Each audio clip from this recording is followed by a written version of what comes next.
Hey guys, welcome back to another episode of Heroes of the Storm. Now, on this one, we're going to be going through the character Raynor, and I'm going to be showing you everything about him that you can do so far. Now, these three little tabs down here on the bottom, the first one is your skins. As you play through the game and you level the character up with experience, you'll be able to unlock these things. As you can see, at Achieve Hero Level 10 to unlock the Master Skin. Now you can also unlock them earlier on if you want to go ahead and spend the cash. You can also use these to unlock as well. So if you're in a rush or if you really like a character and you don't think you're going to be able to get those, you can just spend the cash to unlock them. You can also change the basic colors of these as well when you unlock these at certain levels as well. Right now there's only 4 for the Raynor character, but I would imagine later on they're going to be adding all sorts of different looks for him that you can acquire.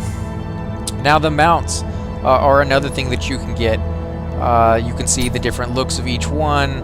It's not purchasable just yet. This is the technical alpha version, so as they do the beta, which will be closed, and then later on when they release the game for everybody who wants to play, they're going to be adding different mounts, changing the looks, doing all sorts of different stuff. So this is just an overview of what they have available now, so that you can compare it to maybe later on and say, oh, I wish they had gone back, or I'm very glad that they changed those sort of things. Now, if you go into your abilities, you'll see right here, these are the different things you can get at different levels. Right here, what are these? No, these are something different. So we're going to go into talents. And right here at the left, you'll see at level 1, you get to choose between these 5 talents right here. Now, as you start this character off, I believe you only have access to 2, maybe 3. And then as you level, you get access to more and more within that level group, all the way to level 20. As you can see, all of my stuff is unlocked, except for... yeah, this one's still not unlocked yet, but everything else is. So I'll go through and read each one, give you a little overview of what I feel are the best ones that I use all the time. So at level 1, you have Give Me More. It's Adrenaline Rush, heals more by 50%. Don't really use that very often, but it'd be kind of nice. In a pinch, you might be able to get more life and heal you all the way back up. Season's Marksman. For every 6 enemy, minions, or mercenaries killed near your hero, gain 1 basic attack damage. Hero takedowns count as 2 minion kills. Basically means the more you kill, the stronger your guy is going to get. It's kind of a cool little thing, but I don't use it anymore. Demolitionist. Basic attacks against structures destroy 1 ammo and deal an additional 10% damage. That can be kind of nice to get if you're going to be taking on a lot of buildings. This is usually what I end up using, simply because as Raynor, you're really a tank. You're not DPS. You're not going to be doing that kind of stuff. You're not a healer. So as a tank, you're going to be taking on a lot of buildings, a lot of players. So either this one or Seasoned Marksman would be your best bet. Bribe is another cool one to get. Kill enemy minions to gain stacks of bribe. Use 20 stacks of bribe target mercenaries. Instantly defeating them does not work on golems. Basically what this means is for every 20 stacks you get, which is usually around 20 enemies that you killed, you can go over to a group of mercenaries that you would normally have to kill. And at higher levels, or there's certain ones that are higher levels than others, I should say, and you need more than one person to kill them. People don't always kind of go towards those things, so getting enough people to kill those can be an issue. With you can actually just run over there and bribe enough of them by yourself that you can take on a hard station basically single-handedly, which can change the tide of warfare while in a match. It's very cool, very nice thing to have, but you got to kill a lot of minions to get it. So it's one of those things. If you know you're going to be in the front lines and you're going to be concentrating on killing either other players or minions or bases, this is kind of a nice thing to get as well. Scouting drones. These I've never used. They sound kind of worthless to me. Place a scouting drone at target location, revealing a large area around it for 60 seconds. this drone can be seen and killed by enemies. Finding other players is usually not that hard of a thing to do. I mean, they're all kind of congregating right in the middle of the map where your two bases meet, and then minions are as well, so not really worth it in my opinion. There's far better ones like Demolition, Seasoned Marksman, or even Bribe if you want to go that route. Level 4, you got Advanced Optics. It increases your basic attack range by 20%. This is kind of nice because then you can hit enemies or other players as they're running away a lot further than you normally would be able to. And a lot of people have figured out just what the range is, and they like to run just right outside your range and hide behind a tower or something along those lines and kind of try to pull you in. With this, you can kind of actually hide outside that range of the tower and kind of blast them a little bit. Focused attack. For every 10 seconds, your next basic attack deals 50% additional damage. Basic attacks reduce this cooldown by 1 second. You know, I never really use that. It seems kind of like something you have to keep your eye on and then use it. So it's this one right here is something I highly recommend you getting. Vampiric Assault. Basic attacks heal for 15% of damage dealt. So it's kind of like a life suck or siphoning spell. The more you hit the enemy, the more life you're going to get in return.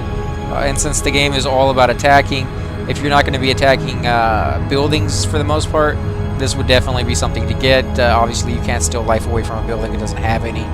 It just has structure damage. So, Quick Fingers, the trait, doubles the cooldown reduction of lead from the front.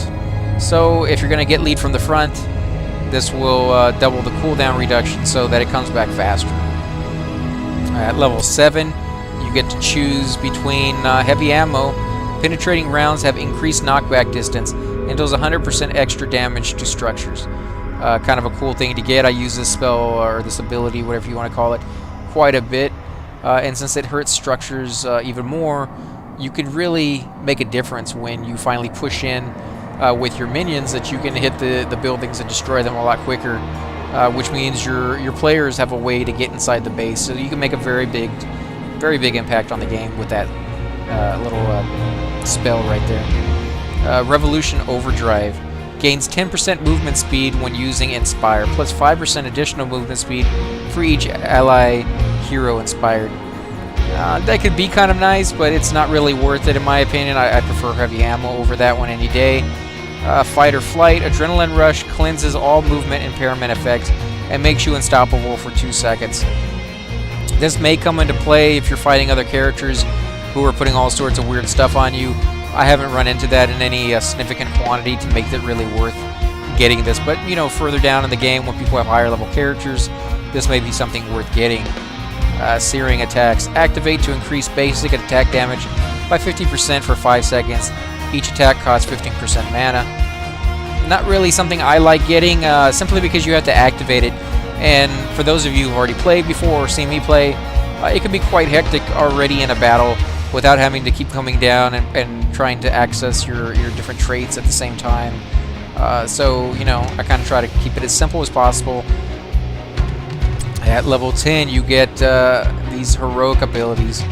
Now this one is Call Down the Hyperion, which slowly travels across the battleground, dealing 25 damage to up to 4 random enemy targets in its pass, and lasts for 12 seconds. Now this one's really nice against buildings. It kind of sucks against anybody else because they are very slow moving. So if it's another player, they're going to get out of the way far before it even gets to them.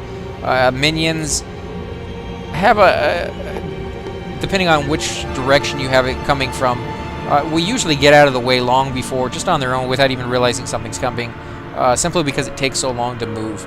But again, with buildings, it's very nice because, you know, buildings aren't going anywhere, and it does quite a bit of damage. I happen to like this one better. It's Raynor's Raiders. Summons 2 cloaked banshees that follow you for a short time and attack what you attack. Each banshee attacks for 2 volleys of 10 damage each. Now, if you change targets, they will change targets with you. If you happen to kill off the enemy and move forward, they're going to move forward with you. So it's kind of like having 2 little pets that will help you out a short amount of damage. And they seem to do pretty well. It's very hard to tell how much damage something's doing while in a massive fight. But when you're taking on mercenaries by yourself, these seems to make all the difference, from being able to take on easy to medium creatures, and even maybe really hard creatures like the epics and stuff like that later on, if your character is high enough level on by zone. Now at level 13 you get 4 more abilities that you can choose from. Giant Killer empowers your basic attacks against heroes. Basic attacks against enemy heroes deal bonus damage equal to 1.5% of the hero's max health.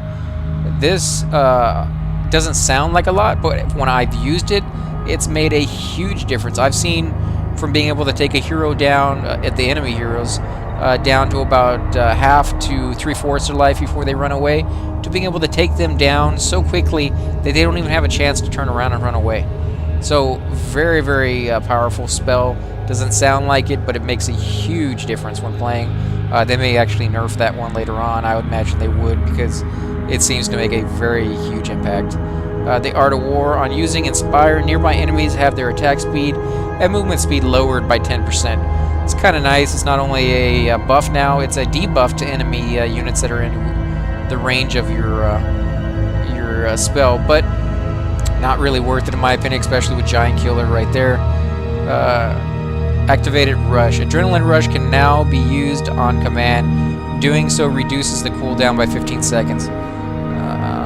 Not really worth it in my opinion, but you know, if you like that spell, you might want to think about it. Spell Shield. Upon taking ability damage, reduce all ability damage taken by 50% for 2 seconds. Can only be triggered once every 30 seconds. I don't have that spell ability yet, but it doesn't sound like something I would ever use anyways, especially again with Giant Killer right there. So we'll go on to level 16. You get another 4 abilities or spells that you can use. Executioner. Basic attacks deal 40% more damage against slow, rooted, or stunned targets. This to me is not worth it, simply because they have to be slow, rooted, or stunned. Now later on in the game, when people have more characters to choose from, like I said before, and are actually using some of these abilities, this may become something very cool to have.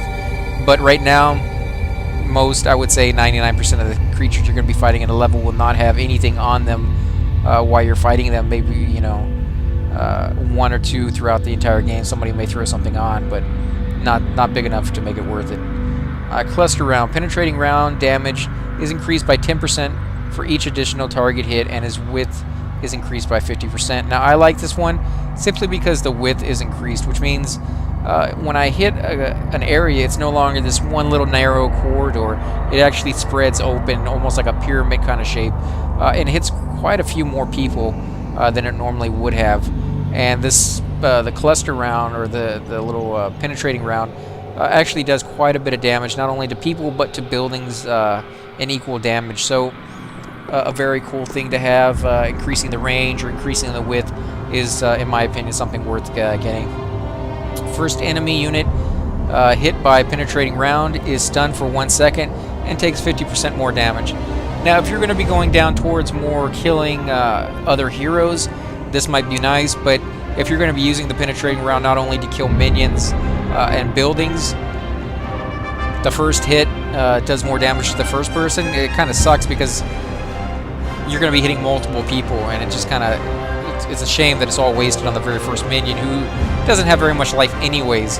And chances are, if you're going to be hitting a building, you're going to be hitting other things in the way of that building. So the building's not going to take the full brunt anyways. Berserk. Activate to increase your attack speed by 40% and movement speed by 10% for 4 seconds. This is kind of nice, but it's just a shame it only lasts for 4 seconds. And then, of course, you have to remember to use it, so not something I'd really promote using. At level 20, you get 4 more. Fury of the Storm. Basic attacks bounce twice to nearby enemies for 50% damage. That's kind of nice. It means, you know, your bullets basically ricochet off of one enemy, doing damage to that enemy, but to the other enemy as well. Bolt of Storm. Activate to teleport to a nearby location.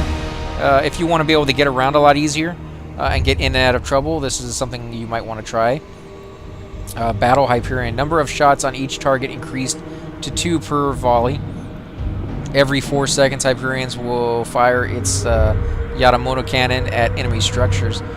So that's cool. That was back at, I believe, level 13, level 10. Depending on which one you picked here, will determine whether you'll see it over here. Now, if you went with the Banshees like I like, Banshees remain cloaked while attacking and fire 1 more missile each volley. This is cool because normally they weren't cloaked, which means they could get attacked, get destroyed.